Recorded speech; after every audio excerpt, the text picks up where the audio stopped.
This is the Ministry of Truth. I'm Gordon Comstock. Time for part 2 of The United States is Still a British Colony by James Montgomery. The Forgotten Amendment. The Articles of Confederation, Article 6 states, quote, "Nor shall the United States in Congress assembled," and United is not capitalized, by the way, "or any of them grant any title of nobility," unquote. The Constitution for the United States, United not capitalized, in Article 1, Section 9, Clause 8 states, quote, "No title of nobility shall be granted by the United States," United not capitalized, "and no person holding any office or profit or trust under them shall, without the consent of the Congress, accept any of the present emolument, office, or title, or of any kind whatever, from any king, prince, or foreign state," unquote. Also, Section 10, Clause 1 states, quote, "No state shall enter into any treaty, alliance, or confederation, grant letters of marque or reprisal, coin money, emit bills of credit, make anything but gold and silver coin a tender in payment of debts, pass any bill of attainder, ex post facto of law impairing the obligation of contracts, or grant any title of nobility," unquote. There was, however, no measurable penalty for violation of the above sections. Congress saw this as a great threat to the freedom of Americans and our Republican form of government. In January 1810, Senator Reed proposed the original 13th Amendment. And it has nothing to do with the 13th Amendment you know of today. The original 13th Amendment, and on April 26, 1810, was passed by the Senate 26-1, and by the House 87-3 on May 1st, 1810, and submitted to the 17 states for ratification. The amendment read as follows, quote, "If any citizen of the United States shall accept, claim, receive, or retain any title of nobility or honor, or shall, without the consent of Congress, accept and retain any present, pension, office, or emolument of any kind whatever from any emperor, king, prince, or foreign power, such person shall cease to be a citizen of the United States and shall be incapable of holding any office of trust or profit under them or either of them," unquote. From An American Dictionary of the English Language, first edition, by Noah Webster, 1828, the definition of nobility is, the third definition, the quality, quote, "the qualities which constitute distinction of rank in civil society, according to the customs or laws of the country, that eminence or dignity which a man derives from birth or title conferred, and which places him in an order above common men." And the fourth definition, "the persons collectively who enjoy rank above commoners, i.e. the peerage," unquote. The aforementioned sections in the Constitution for the United States and the above proposed 13th Amendment sought to prohibit the above definition, which would give any advantage or privilege to some citizens an unequal opportunity to achieve or exercise political power. 13 of the 17 states listed below understood the importance of this amendment. The following states voted for the amendment between the years 1810 and 1819. How is that possible? Well, anyway, Maryland, Kentucky, Ohio, Delaware, Pennsylvania, New Jersey, Vermont, Tennessee, Georgia, North Carolina, Massachusetts, New Hampshire, and Virginia all voted in favor of the original 13th Amendment, with 4 states against: New York, Connecticut, South Carolina, Rhode Island. Okay. On March 10th, 1819, the Virginia legislature passed Act Number 280, Virginia Archives of Richmond Miscellaneous File, page 299, for microfilm. This guy did his homework. He's looking up microfilm in the legal law archives of the states. Okay, the following, quote, "Be it enacted by the General Assembly that there shall be published an edition of the laws of this Commonwealth, in which shall be contained the following matters, that is to say, the Constitution of the United States and the amendments thereto," unquote. And United is not capitalized. The official day of ratification was March 12, 1819. This was the date of republication of the Virginia Civil Code.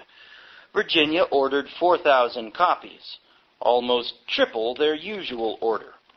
Word of Virginia's 1819 ratification spread throughout the states, and both Rhode Island and Kentucky published the new amendment in 1822. Ohio published the new amendment in 1824. Maine ordered 10,000 copies of the Constitution with the new amendment to be printed for use in the public schools, and again in 1831 for their census edition. Indiana published the new amendment in the Indiana Revised Laws of 1831 on page 20. The Northwest Territories published the new amendment in 1833. Ohio published the new amendment again in 1831 and in 1833. Connecticut, one of the states that voted against the new amendment, published the new amendment in 1835. Wisconsin Territory published the new amendment in 1839. Iowa Territory published the new amendment in 1843. Ohio published the new amendment again in 1848. Kansas published the new amendment in 1855. And Nebraska Territory published the new amendment 6 years in a row from 1855 to 1860. Colorado Territory published the new amendment in 1865 and again 1867. In the 1867 printing, the present 13th Amendment, the Slavery Amendment, was listed as the 14th Amendment. The repeated reprinting of the amended United States Constitution is conclusive evidence of its passage. Also, as evidence of the new 13th Amendment's impending passage, on December 2nd, 1817, John Quincy Adams, then Secretary of State, wrote to Buck, an attorney, regarding the position Buck had been assigned. The letter reads, quote, "If it should be the opinion of this government that the acceptance on your part of the commission under which it was granted did not interfere with your citizenship, it is the opinion of the executive that under the 13th Amendment to the Constitution, by the acceptance of such an appointment from any foreign government, a citizen of the United States ceases to enjoy that character, and becomes incapable of holding any office of trust or profit under the United States or either of them.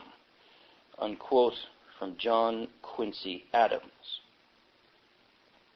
By virtue of these titles and honors and special privileges, lawyers have assumed political and economic advantages over the majority of citizens.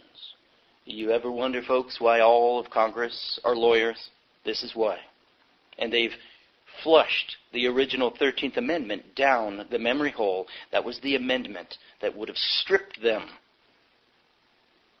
of their citizenship and got them thrown out of this country. They have the nobility, the title of nobility, as an esquire, which shows their allegiance to the King of England. Back to the essay. A majority may vote, but only a minority, lawyers, may run for political office today. After the War of 1812 was concluded, the Treaty of Ghent was signed and ratified. See footnote 6. In Article 4 of the treaty, the United States gained what was already given in the Treaty of Paris in 1783, namely, islands off the U.S. coast. Also, 2 men were to be given the power to decide the borders and disagreements. If they could not, the power was to be given to an outside sovereign power, and their decision was final and considered conclusive. In Article 9, it is admitted there are citizens and subjects in America. As you have seen, the 2 terms are interchangeable, synonymous. In Article 10, you will see where the idea for the overthrow of this country came from and on what issue. The issue raised by England was slavery, and it was nurtured by the king's emissaries behind the scenes. This would finally lead to the Civil War, even though the Supreme Court had declared the states and their citizens' property rights could not be infringed on by the United States government or Congress. This was further declared by the following presidential quotes, where they declared to violate the states' rights would violate the U.S. Constitution. Also, history shows that slavery would not have existed much longer in the southern states. Public sentiment was changing, and slavery was quickly disappearing. The Civil War was about destroying property rights and the U.S. Constitution, which supported these rights. Read the following quotes of presidents just before the Civil War. Quote, I believe that involuntary servitude, as it exists in different states of this Confederacy, is recognized by the Constitution. I believe that it stands like any other admitted right, and that the states where it exists are entitled to efficient remedies to enforce the constitutional provisions. That's from Franklin Pierce's inaugural address, 1853, unquote. Quote, the whole territorial question being thus settled upon the principle of popular sovereignty, a principle as ancient as free government itself, everything of a practical nature has been decided. No other question remains for adjustment, because all agree that under the Constitution, slavery in the states is beyond the reach of any human power except that of the respective states themselves wherein it exists. Unquote, that from James Buchanan's inaugural address, 1857. Quote, I cordially congratulate you upon the final settlement by the Supreme Court of the United States of the question of slavery in the territories, which had presented an aspect so truly formidable at the commencement of my administration. The right has been established of every citizen to take his property of any kind, including slaves, into the common territories belonging equally to all the states of the Confederacy, and to have it protected there under the federal Constitution. Neither Congress nor a territorial legislature, nor any human power, has any authority to annul or impair this vested right. The Supreme Judicial Tribunal of the country, which is a coordinate branch of the government, has sanctioned and affirmed these principles of constitutional law, so manifestly just in themselves and so well calculated to promote peace and harmony among the states, unquote, that from James Buchanan's third annual message, 1859. So there is no misunderstanding. I am not re-arguing slavery. Slavery is morally wrong and contrary to God's almighty law. In this divisive issue, the true attack was on our natural rights and on the Constitution. The core of the attack was on our right to possess allodial property.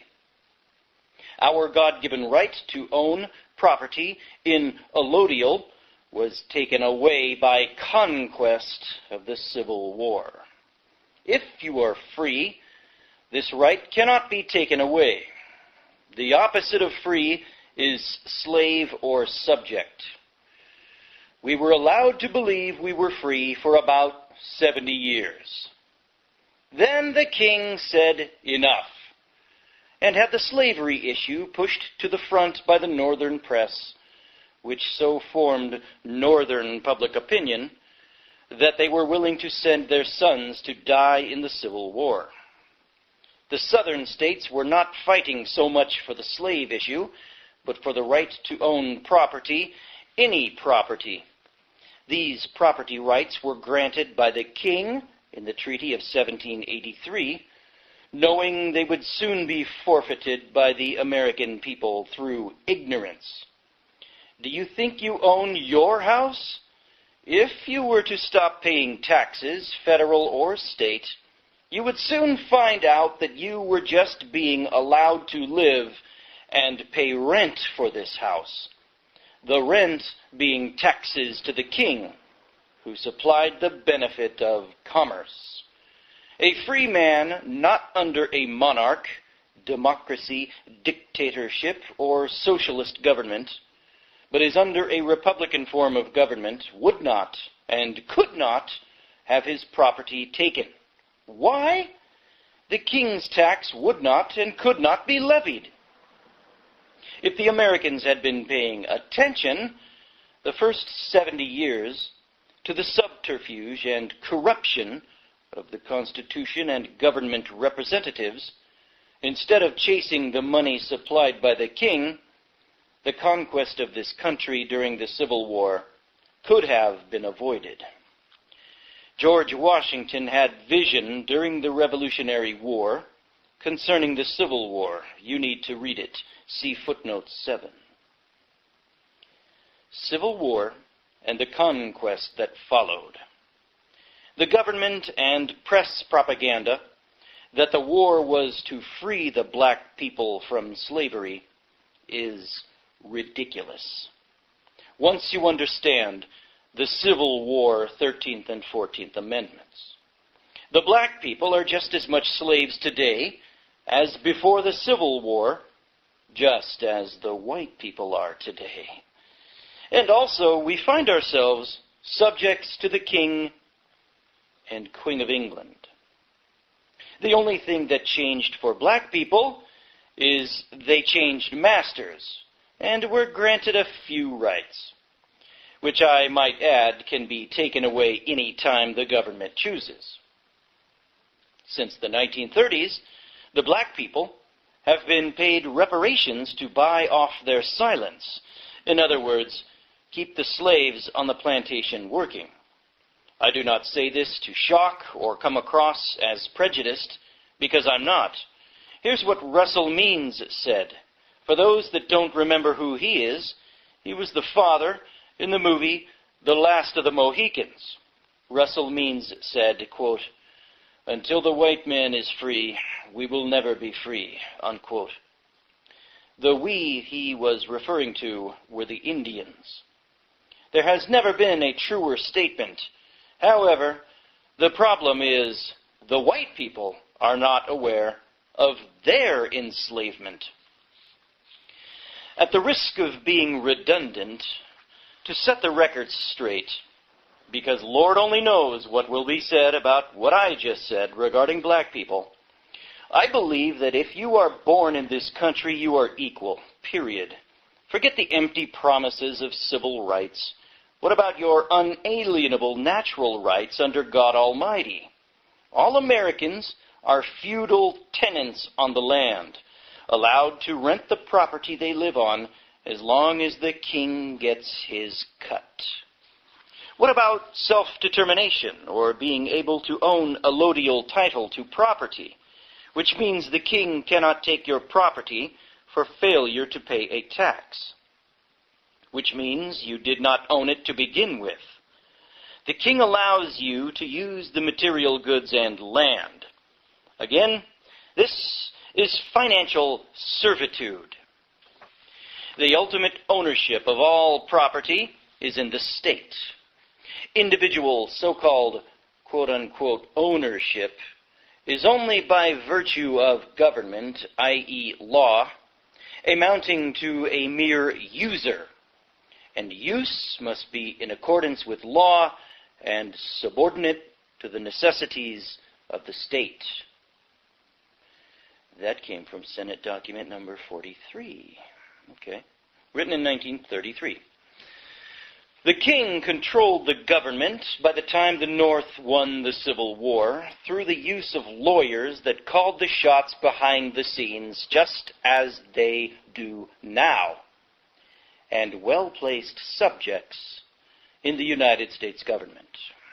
This would not have been possible if not for England destroying our documents in 1812 and the covering up of state documents of the original 13th Amendment. According to international law, what took place when the North conquered the South? First, you have to understand the word conquest in international law. When you conquer a state, you acquire the land, and those that were subject to the conquered state then become subject to the conquerors. The laws of the conquered state remain in force until the conquering state wishes to change all or part of them.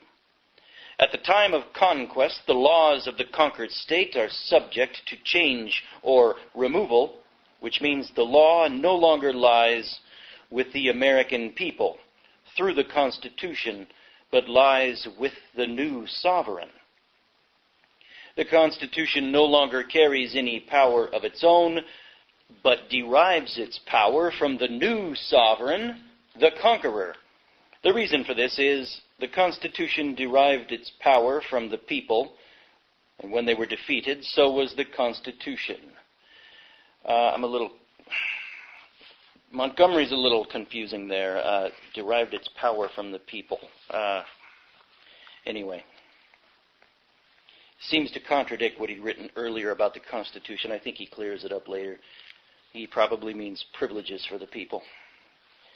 The following is the definition of conquest. Quote, the acquisition of the sovereignty of a country by force of arms, exercised by an independent power which reduces the vanquished to submission to its empire. The intention of the conqueror to retain the conquered territory is generally manifested by formal proclamation of annexation, and when this is combined with a recognized ability to retain the conquered territory, the transfer of sovereignty is complete.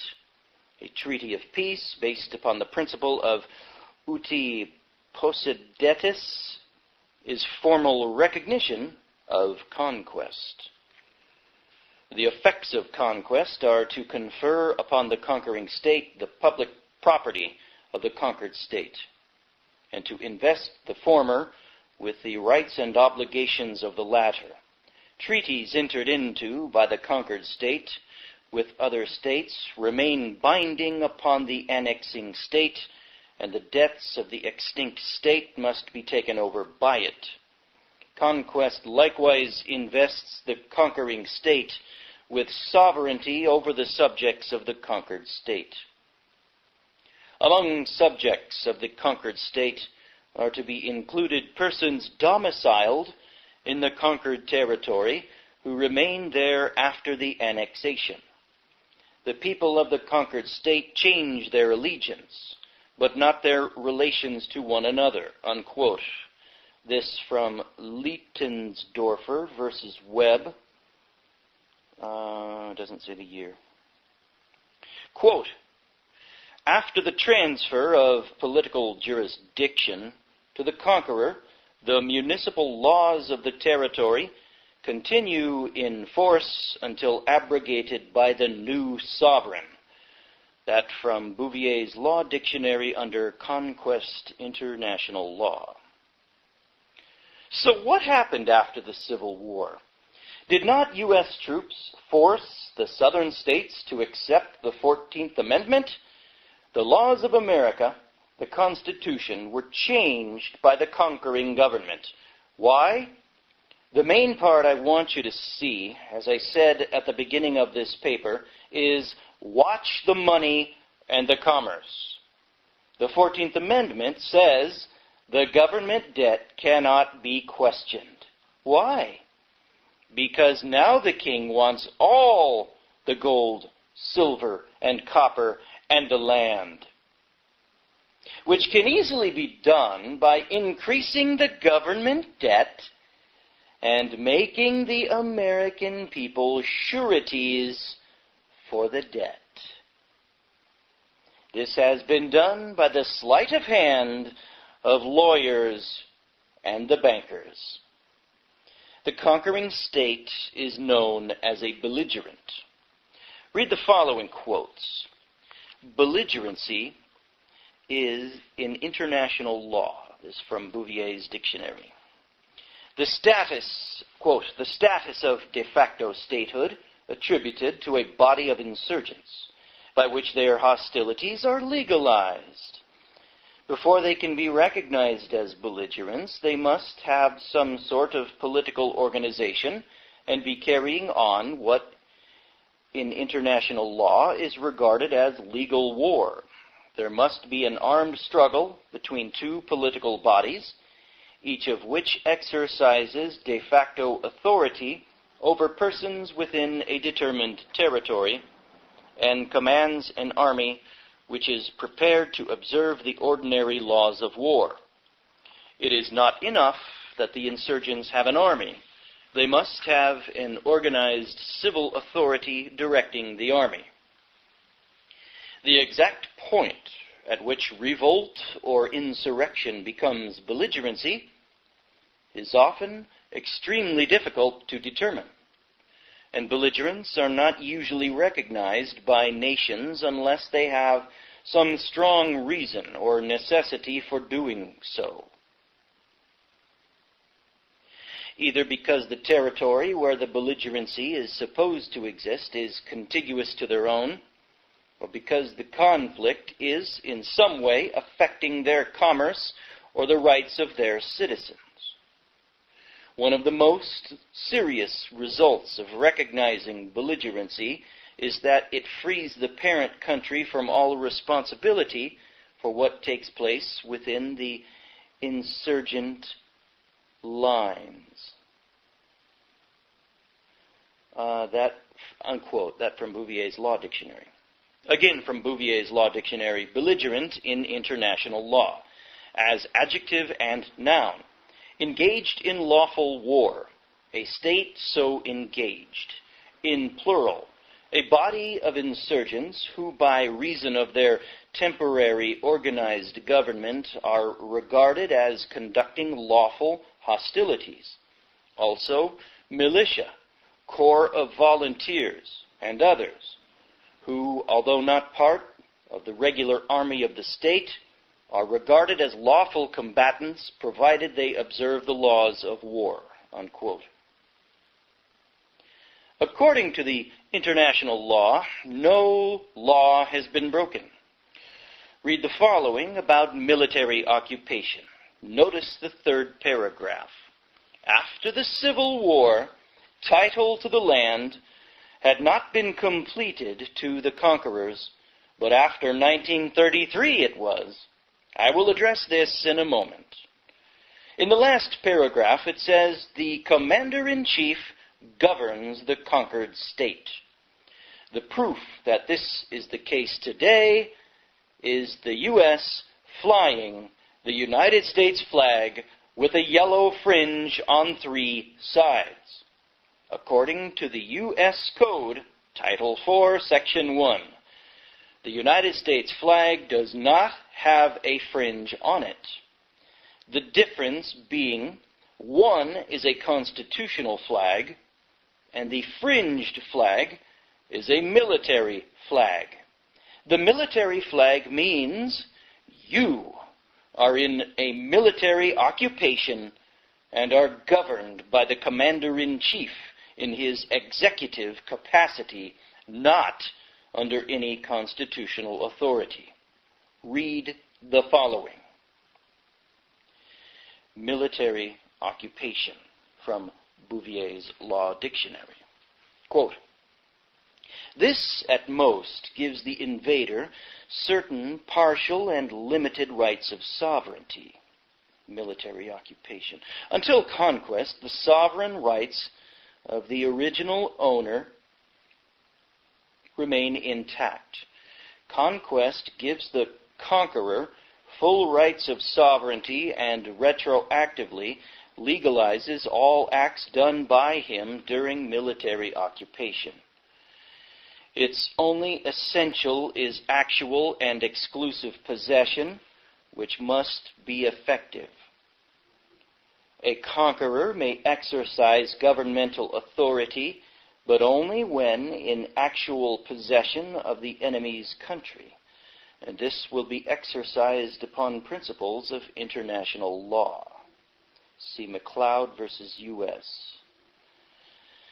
The occupant administers the government and may, strictly speaking, change the municipal law, but it is considered the duty of the occupant to make as few changes in the ordinary administration of the laws as possible, though he may proclaim martial law if necessary. He may occupy public land and buildings. He cannot alienate them so as to pass a good title, but a subsequent conquest would probably complete the title. Private lands and houses are usually exempt. Private movable property is exempt, though subject to contributions and requisitions.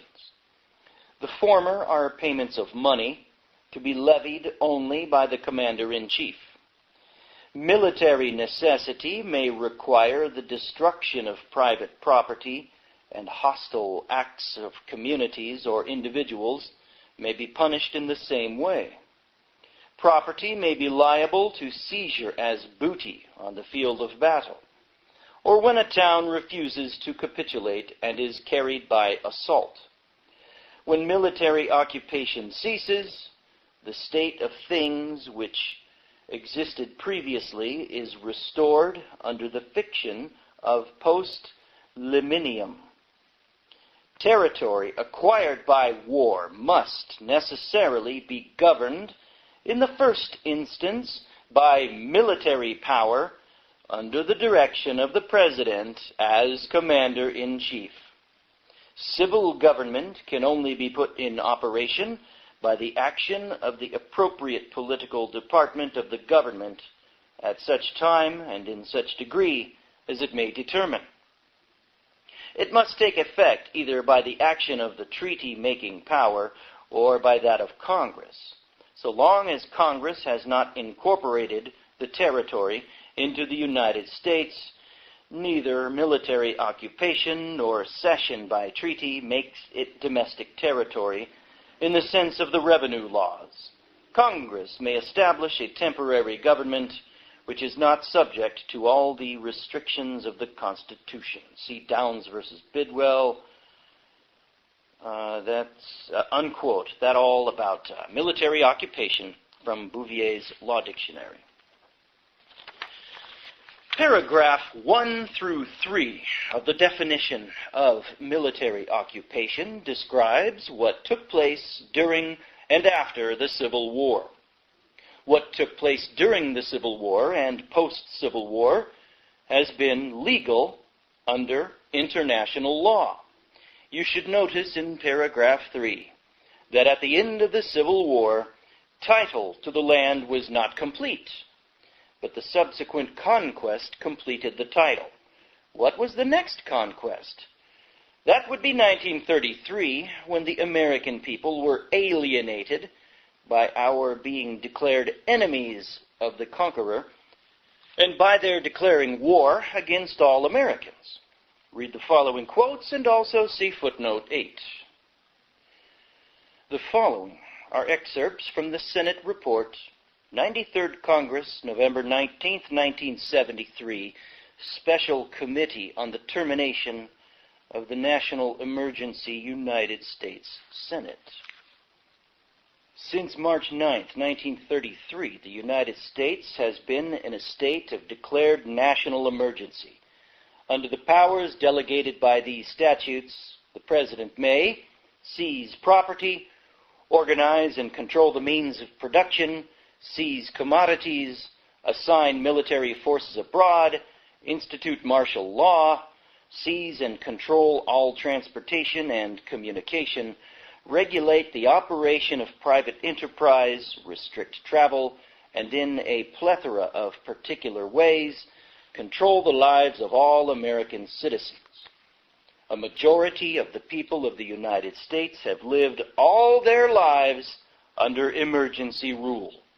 For 40 years, freedoms and governmental procedures guaranteed by the Constitution have, in varying degrees, been abridged by laws brought into force by states of national emergency, from at least the Civil War, in important ways shaped the present phenomenon of a permanent state of national emergency.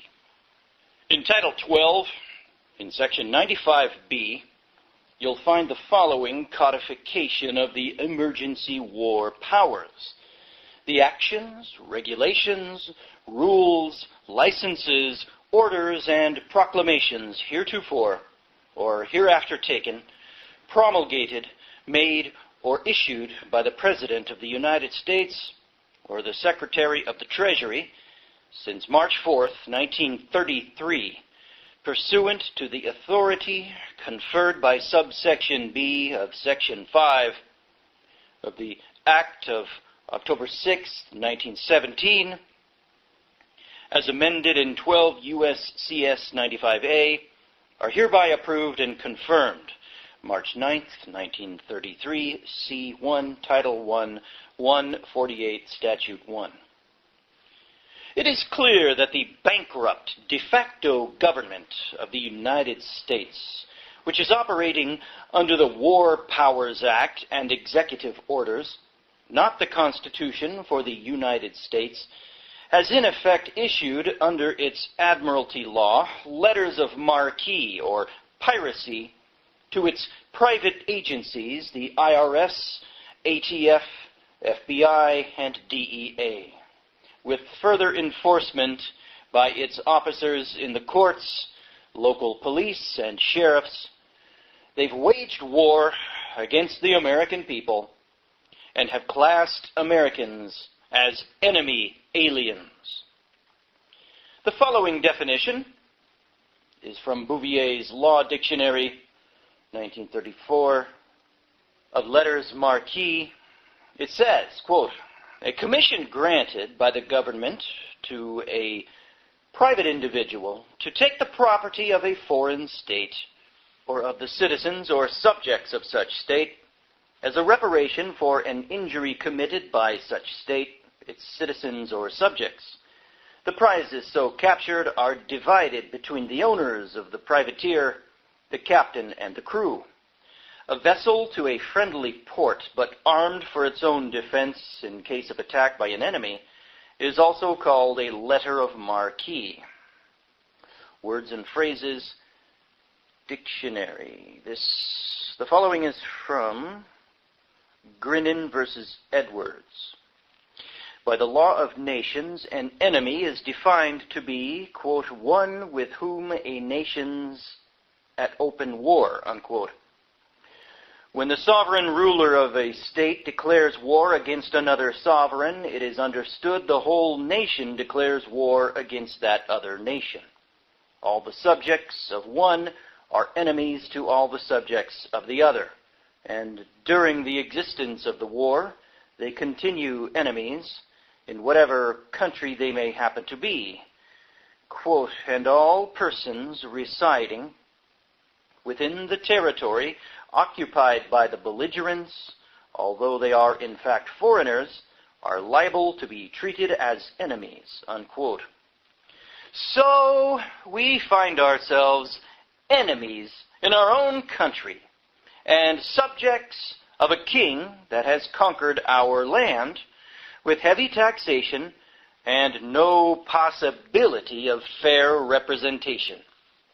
The government has, through the laws of forfeiture, taken prize and booty for the king, under the admiralty and executive powers as declared by the law of the flag, none of which could have been done with the built-in protection contained in the true and original 13th Amendment, which has been kept, and memory hold, from the American people. The fraudulent amendments and legislation that followed the Civil War bankrupted the American people and put the privateers, i.e. the banksters, in power, and enforced by the promise of prize and booties to their partners in crime, i.e. the government. The following is the definition of a tyrant. Webster's New Universal Unabridged Dictionary defines tyrant as follows, quote, 1. An absolute ruler, one who seized sovereignty illegally, a usurper. 2. A cruel, oppressive ruler, a despot. 3. One who exercises his authority in an oppressive manner, a cruel master, unquote. The following quote is from Alexis de Tocqueville, from Volume 1 of Democracy in America. Quote, when I see that the right and means of absolute command are conferred on a people or upon a king, upon an aristocracy or a democracy, a monarchy or republic, I recognize the germ of tyranny, and I journey onwards to a land of more helpful institutions, unquote. So we pick up with paragraph 4, which describes the taxation under military occupation, and that you are under executive control and are bound under admiralty law by the contracts we enter, including silent contracts and by military occupation. Notice the last sentence in paragraph 5. Congress may establish a temporary government which is not subject to all the restrictions of the Constitution. See also Harvard Law Review, the Insular Cases. This means, folks, that you do not have a constitutional government. You have a military dictatorship controlled by the president as commander-in-chief. What is another way you can check out what I am telling you? Oh, read the following quotes.